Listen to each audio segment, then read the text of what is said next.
سرکار غریب نواز رضی اللہ تعالیٰ عنہ کا آخری وقت تھا. پہلی رجب سے آپ اپنے اس حجرے میں بند ہو گئے جس میں آج آپ آرام فرمائیں. جہاں پر آپ کی قبر ہے یہی آپ کا گھر تھا, یہی آپ کی جھونپڑی تھی جس پر گنبد بنا ہے. یہ حجرے کے دروازے آپ نے بند کر لیے. پہلی رجب کو جو گئے, دوسری میں باہر نہیں, تیسری میں باہر نہیں, چوتھی میں نہیں, پانچویں میں نہیں, 6 رجب تک دروازہ نہیں کھلا. نہ کوئی پانی باہر سے گیا ہے, نہ کوئی کھانا باہر سے گیا ہے. مریدین انتظار میں تھے کہ شیخ اب نکلیں گے کہ اب تب نکلیں گے. 6 رجب تک ذکر اللہ کی آواز آتی تھی جو سرکار غریب نواز رضی اللہ تعالیٰ عنہ کا خاص ذکر تھا. لیکن اچانک 6 رجب المرجب کی دوپہر کے وقت, ظہر کا وقت تھا, ذکر کی آواز بند ہو گئی. ذکر کی آواز بند ہوئی تو موجود جو آپ کے مریدین متوسلین تھے, دروازہ توڑ کر جب وہ اندر گئے تو دیکھا ایک چارپائی پر آپ نہایت ہی آرام سے سوئے ہیں. آپ کی پیشانی سے پانی کے قطرے ٹپک رہے ہیں اور جسم ایسا لگتا تھا جیسے کوئی غسل دے کر کے سلایا ہے. بہت ہی نفیس اور عمدہ خوشبو اس چارپائی سے آ رہی ہے. اور جو موجود بزرگ ہیں وہ فرماتے ہیں جیسے ہی ہم نے غریب نواز کو پیشانی پر بوسہ دینے کا ارادہ کیا, آپ کی پیشانی پر واضح طریقے سے یہ لکھا ہوا دیکھا, ھذا حبیب اللہ مات فی حب اللہ. یہ اللہ کا حبیب ہے, اللہ کی محبت میں چلا گیا. یہ جملہ آج بھی دربار غریب نواز کی چوکھٹ پہ لکھا ہوا ہے. آج جانا تو اس جملے کو دیکھنا کہ غریب نواز کی وفات کے وقت آپ کی پیشانی پر یہ جملہ لکھا ہوا تھا. وہ اللہ والا اللہ کی محبت میں دنیا سے گیا ہے اور ہزاروں کو نواز کر کے گیا, اب بھی نواز رہا ہے.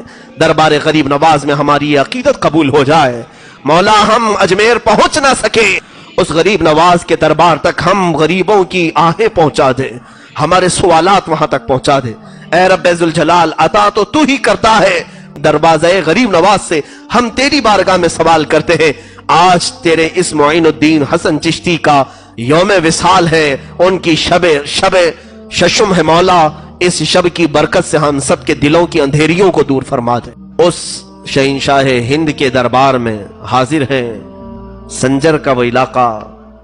غریب نواز کے والد گرامی سید غیاث الدین رضی اللہ تعالیٰ اور ان کی والدہ بی بی ام الورا, دونوں حافظ قرآن تھے, دونوں عالم تھے. اور یہ تقریباً 537 ہجری کے قریب کا کچھ واقعہ ہے. سنجر کا علاقہ مشہور تھا, پورے کے پورے علاقے میں جو لوگ رہتے تھے وہ کوئی ایسا نہیں تھا جو تہجد نہ پڑھتا. ایک رات ایسی آئی, 13 رجب المرجب تاریخ یہ بتائی گئی ہے, 13 رجب کی تاریخ تھی اور آسمان پر آدھی رات میں ہی سفیدی ظاہر ہو گئی. اور اتنی سفیدی سی آئی کہ لوگوں کو گمان ہونے لگا کہ صبح صادق ہو چکی. صبح کی سفیدی جیسے نمودار ہوتی ہے, آدھی رات میں ہی سفیدی ظاہر ہوئی. تو جس کی آنکھ کھلی وہ بے ساختہ دوڑتا ہوا باہر آیا کہ ہائے میری تہجد قضا ہو گئی.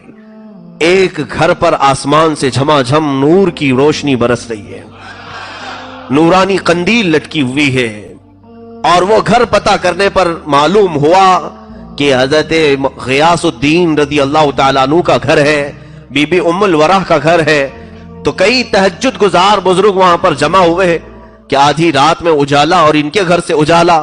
ابھی یہ سب کشمکش میں تھے کہ غیاث الدین کا دروازہ کھلا, ایک دایا باہر آئی اور معین الدین کی ولادت کی خوشخبری سنائے.